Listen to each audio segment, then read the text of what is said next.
નવસારી ગ્રામ્ય પોલીસ સ્ટેશનના પ્રોહિબિશનના ગુનામાં છેલ્લા 3 માસથી નાસ્તા ફરતા વોન્ટેડ આરોપીને નવસારી એલસીબી પોલીસે ઝડપી કાયદેસરની કાર્યવાહી કરી હતી.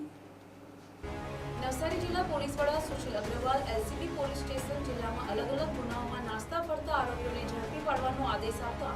નાસ્તા ફરતા આરોપીઓને પકડી પાડવા માટે એલસીબી સ્ટાફના અધિકારી તથા પોલીસ કર્મચારીઓ ખાનગી બાતમીદારો રોકી વોચ તપાસ તેમજ વર્કઆઉટમાં હતા. તે દરમિયાન નવસારી ગ્રામ્ય પોલીસ સ્ટેશનના પ્રોહિબિશનમાં ગુનામાં સંડોવાયેલ નાસ્તા ફરતા આરોપી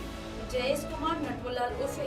હસમુખભાઈ રાઠોડ રહેવાસી 253 મહાદેવનગર કોલોની હરિચંપા અડાજણ સુરત નાઓ પોતાના ઘરે કામકાજ અર્થે આવેલ હોવાની બાતમી હકીકત મળેલ દરમિયાન નવસારી ગ્રામ્ય પોલીસ સ્ટેશનના પ્રોહિબિશનના ગુનામાં સંડોવાયેલ નાસ્તા ફરતા આરોપી જયેશકુમાર નટવરલાલ ઉર્ફે હસમુખભાઈ રાઠોડ રહેવાસી 253 મહાદેવનગર કોલોની હરચંપા અડાજણ સુરત નાઓ પોતાના ઘરે કામકાજ અર્થે આવેલ હોવાની બાતમી મળતા તે હકીકતને આધારે જયેશકુમાર નટવરલાલ ઉર્ફે હસમુખભાઈ રાઠોડને પકડી પાડી તેના વિરુદ્ધ કાયદેસરની કાર્યવાહી કરવામાં આવેલ છે. Report NTC news Navsari.